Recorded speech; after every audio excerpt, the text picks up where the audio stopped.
বিসমিল্লাহির-রহমানির-রহিম। আসসালামু আলাইকুম রহমতুল্লাহ। আমি শহীদ আবু সাঈদের পিতা, আমাকে ডাকার জন্য খুব ধন্যবাদ জানাচ্ছি। আমার ছেলে শহীদ হয়েছে, আমার ছেলের সাথে আরো আমাদের মা বাবার দুঃখ দিয়েছে। সমাজের জন্য দোয়া করবেন। আর যারা আহত হয়ে আছে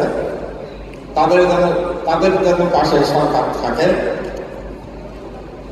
সরকারের কাছে এটার দাবি জানাই।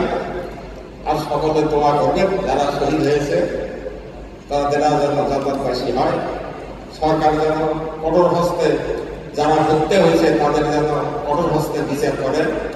এই বিচার যেন নির্দিষ্টভাবে বিচার হয়, এটাই আমি চাই। আসসালামু আলাইকুম।